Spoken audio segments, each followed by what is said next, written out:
পার্লামেন্টে যে বিরোধী দলীয় নেতা বাংলাদেশ জামাত ইসলামের আমির মুক্তিযুদ্ধের সংজ্ঞা প্রসঙ্গে আনিত বিলের ব্যাপারে খুবই সুন্দর বক্তব্য দিয়েছেন। বিলের ব্যাপারে তিনি সেখানে বলেছেন যে আমরা এই জাতিকে বিভক্ত করার রাজনীতি থেকে ফিরে আসতে চাই। রাজনৈতিক ইন্টেনশনে অন্তর্বর্তীকালীন সরকারের সময়ে তখনও আমরা সরকারের দৃষ্টিতে আকর্ষণ করেছিলাম যে এই বিলের মধ্যে পলিটিক্যাল ব্যাড ইন্টেনশন আছে, এটা সংশোধন করা উচিত।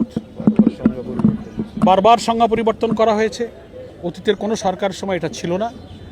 এটা দেশের মানুষকে বিভক্ত করার রাজনীতিতে যে অপশক্তি তৎপর আছে তাদেরই অপতৎপরতার ফল হিসেবে এটাকে এইভাবে রাখা হয়েছে।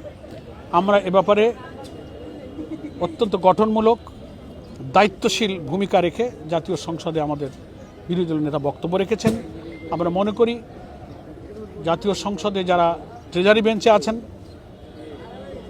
সবাই একথা কালকের সমাপনী দিনেও বক্তব্য রেখেছেন যে বাংলাদেশের কেন সারা দুনিয়ার ইতিহাসে রাজনীতিতে বহু বিতর্কিত আলোচনা বক্তব্য থাকতে পারে। স্বাধীনতার 50-60 বছর পরে সেই জাতি যদি কোনো পুরাতন কোনো বিষয়কে নিয়ে বিতর্ক এবং জাতিকে বিভক্ত করে সে জাতি কোনোদিন এগিয়ে যেতে পারে না। এবং আমাদের আমির জামাত বলেছেন ইতিহাসকে নিয়ে পড়ে থাকলে আমরা কোনোদিন ইতিহাস তৈরি করতে পারবো না। সেজন্য আমাদের পরে স্বাধীন হওয়া পৃথিবীর বহু দেশ আমাদের চেয়ে অনেক উন্নত হয়েছে।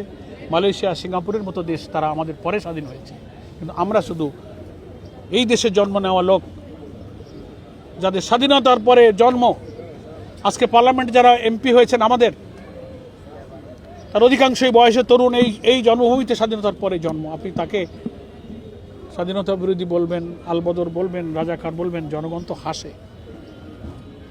সেজন্য পাকিস্তান আমলে সেই সময়কার রাজনৈতিক প্রেক্ষাপটে তখনকার যারা রাজনৈতিক দল ছিলেন সেখানকার রাজনৈতিক পলিসি ভূমিকার ব্যাপারে অনেক আলোচনা বিতর্ক হতে পারে। তার অর্থ এই না যে স্বাধীনতার পরে আপনি অনেক কিছু পরিবর্তন হয়েছে। জামাত ইসলামী সেই সময়ের জামাত আর এখনকার জামাত এক নয়। বহুবার জামাত ইসলামের গঠনতন্ত্র, নীতি, পদ্ধতি বদল হয়েছে।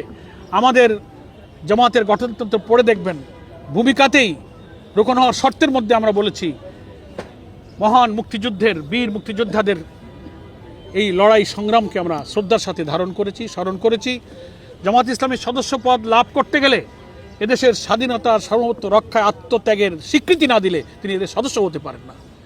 এত সাংবিধানিক পরিবর্তনের পরেও একটা মহল যখন এই বিতর্ক জিয়ে রাখতে চান, এটা দেশপ্রেম নয়, স্বাধীনতার প্রেম নয়, এটা হচ্ছে জাতিকে বিভক্ত করার একটি বিদেশি ষড়যন্ত্রের অংশে তারা এই কথাগুলো বলে। এই দুরভিসন্ধি থেকে জাতিকে বেরিয়ে আসতে হবে। আমি মনে করি আমাদের এগোবার সময় আছে, জাতির মধ্যে একটা ন্যাশনাল কনসেনসাস তৈরি হোক। আমরা এই বিষয়ে এখানেই সমাধান করে ফেলা উচিত, যেটা গতকালকের পার্লামেন্টে সমাপনী দিনে স্বরাষ্ট্রমন্ত্রী, প্রধানমন্ত্রীর বক্তব্যে, আমাদের বিরোধী দলীয় নেতার বক্তব্যে একই সুর আমরা দেখলাম প্রতিধ্বনিত হয়েছে যে আমরা এখন সামনে যেতে চাই এবং সামনে চলতে হবে। তাহলেই আমরা নতুন প্রজন্মকে একটা নতুন ইতিহাস দিয়ে যেতে পারবো। আপনাদের সকলকে ধন্যবাদ।